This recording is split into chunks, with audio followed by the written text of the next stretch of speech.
तो दोस्तों आज तारीख है 2 मार्च और 6 मार्च से चार धाम यात्रा 2026 का रजिस्ट्रेशन शुरू होने जा रहा है। लेकिन पिछले कुछ दिनों से एक सवाल बार बार कमेंट में पूछा जा रहा है। सब लोग जानना चाहते हैं कि क्या एक आधार कार्ड से 2 लोगों का रजिस्ट्रेशन हो सकता है। अगर हम ग्रुप में जा रहे हैं तो रजिस्ट्रेशन कैसे करेंगे? क्या सबको अलग अलग रजिस्ट्रेशन करना होगा? अगर अलग अलग करेंगे तो क्या हम लोग बिछड़ जाएंगे? क्या साथ में दर्शन कर पाएंगे या नहीं? तो आज इस वीडियो में मैं आपका पूरा कंफ्यूजन साफ करने वाली हूँ। सबसे पहले, क्या एक आधार कार्ड से 2 लोगों का रजिस्ट्रेशन हो सकता है? तो इसका सीधा और स्पष्ट जवाब है नहीं। चार धाम यात्रा में हर श्रद्धालु का रजिस्ट्रेशन अलग अलग होता है।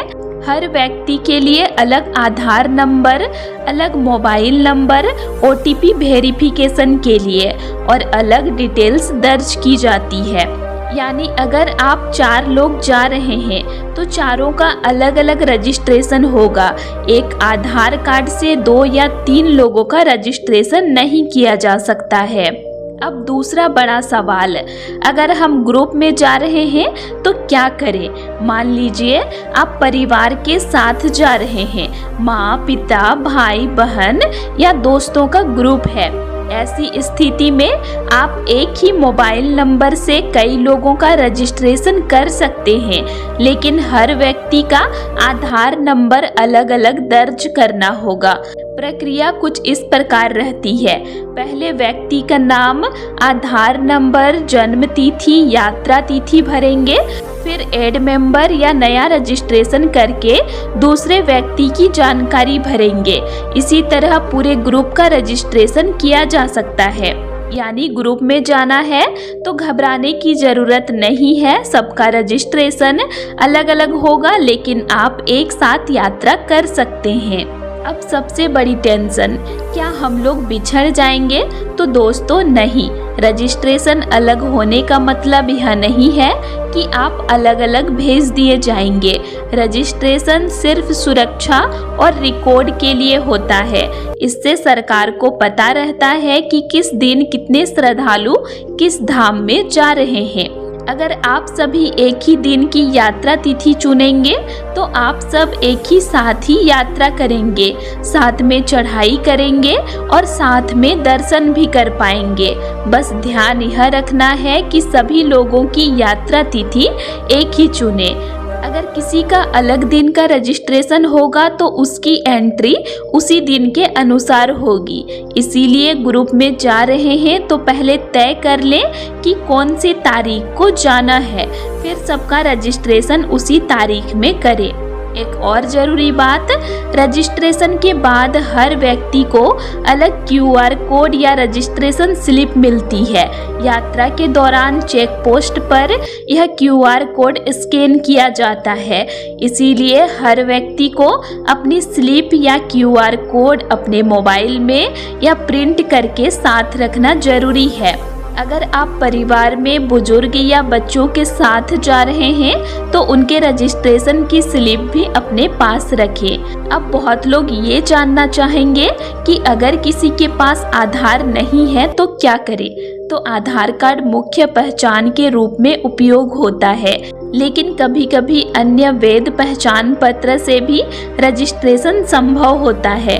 फिर भी कोशिश करें कि सभी सदस्य आधार कार्ड साथ रखें। छोटा सा उदाहरण को समझिए। अभी मान लीजिए आप 5 लोग 22 अप्रैल के बाद केदारनाथ जा रहे हैं, तो क्या करना है? सबसे पहले तारीख तय करें। दूसरा, एक मोबाइल नंबर रखें जिसमें OTP आएगा।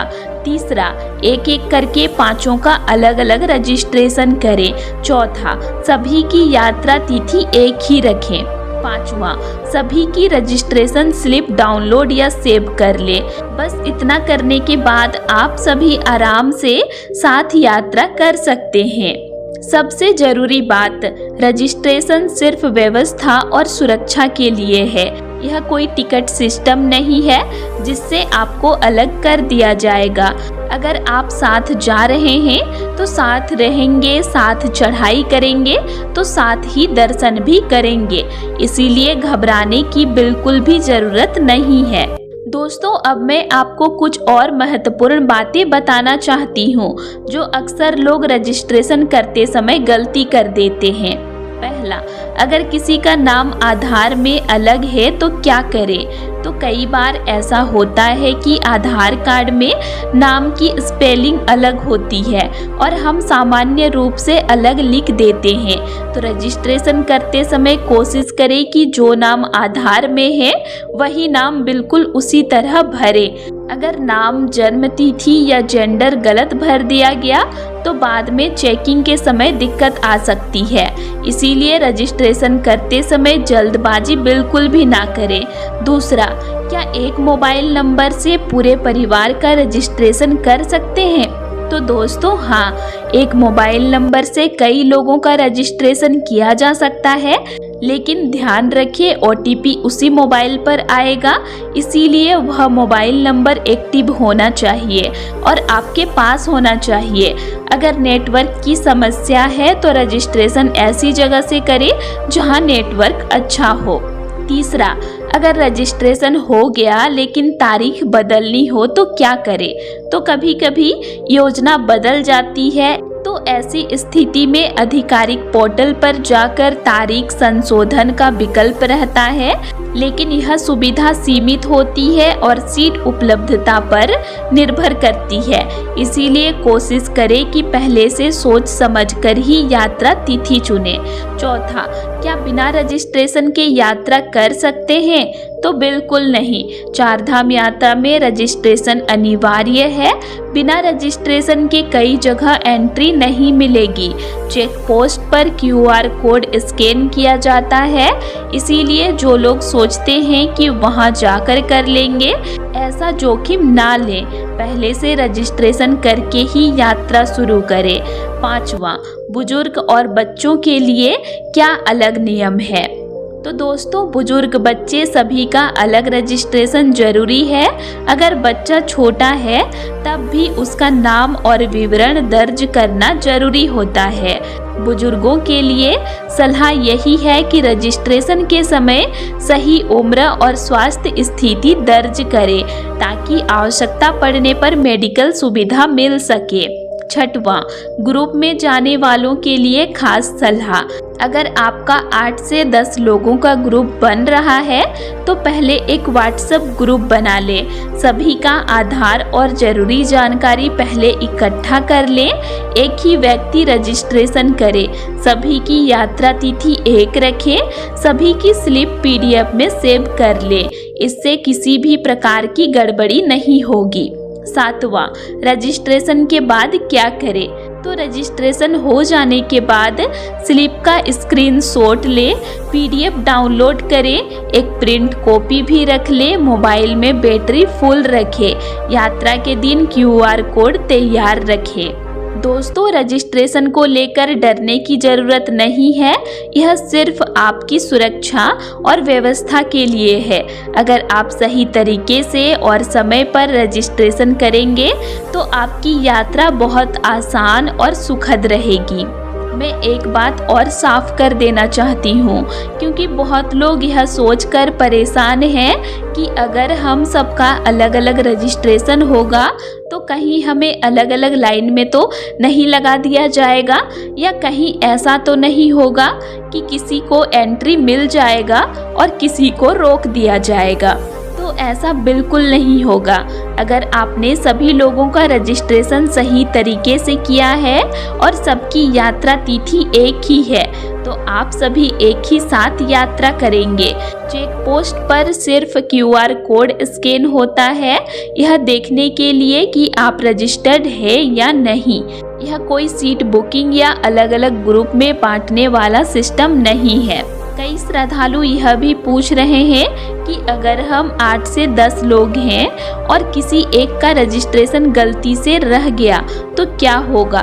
तो ध्यान रखिए, जिस व्यक्ति का रजिस्ट्रेशन नहीं होगा उसे आगे दिक्कत हो सकती है। इसीलिए यात्रा शुरू करने से पहले एक बार बैठकर सभी की रजिस्ट्रेशन स्लिप मिलान जरूर कर लें। और एक ज़रूरी बात, रजिस्ट्रेशन करते समय जो मोबाइल नंबर डालें वह यात्रा के दौरान चालू और आपके पास होना चाहिए। कभी कभी वेरिफिकेशन या ज़रूरी सूचना उसी नंबर पर आती है। अगर आप बुजुर्ग माता पिता के साथ जा रहे हैं तो उनका रजिस्ट्रेशन करते समय उम्र और पहचान सभी भरें। कोशिश करें कि उनके दस्तावेज की एक फ़ोटोकॉपी अपने पास रखें। पहाड़ी यात्रा में छोटी सी तैयारी भी बहुत काम आती है। जो लोग पहली बार जा रहे हैं उनके लिए मेरी सलाह है कि रजिस्ट्रेशन को आखिरी दिन तक न टालें। जैसे ही 6 मार्च से प्रक्रिया शुरू हो, आराम से समय लेकर एक एक जानकारी सही भरते हुए रजिस्ट्रेशन पूरा करें। जल्दबाजी में गलती करने के बाद में सुधार करना मुश्किल हो जाता है। और सबसे ज़रूरी बात, रजिस्ट्रेशन सिर्फ एक औपचारिकता नहीं है, यह आपकी सुरक्षा से जुड़ा हुआ कदम है। सरकार को पता रहता है कि किस दिन कितने श्रद्धालु ऊपर जा रहे हैं, ताकि मौसम, भीड़ और सुरक्षा को ध्यान में रखते हुए व्यवस्था की जा सके। इसीलिए किसी भी अफवाह पर ध्यान ना दें। अगर कोई कह रहे हैं कि एक आधार से सबका हो जाएगा या बिना रजिस्ट्रेशन भी चल जाएंगे, तो ऐसी बातों पर भरोसा ना करें। आधिकारिक प्रक्रिया से ही चलें, तभी आपकी यात्रा बिना परेशानी के पूरी होगी।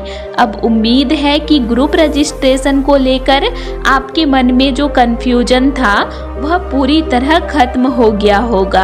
आप आराम से अपने परिवार या दोस्तों के साथ यात्रा की योजना बना सकते हैं। बस एक ही बात याद रखें, हर व्यक्ति का अलग रजिस्ट्रेशन, लेकिन यात्रा साथ में। इसी के साथ दोस्तों, 6 मार्च से रजिस्ट्रेशन शुरू हो रहा है। सभी लोग समय पर पंजीकरण करें, सही जानकारी भरें और अपनी स्लिप सुरक्षित रखें। अगर आप इस साल केदारनाथ धाम या पूरी 4 धाम यात्रा करने वाले हैं तो बिना किसी डर और कन्फ्यूजन के तैयारी शुरू कर दीजिए। बाबा केदार का बुलावा जब आता है तो रास्ते अपने आप बन जाते हैं।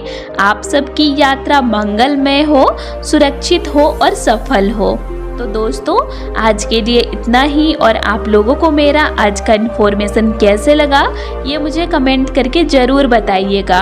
और वीडियो अच्छा लगा तो वीडियो को लाइक कीजिएगा और साथ ही चैनल को सब्सक्राइब भी ज़रूर कर लीजिएगा।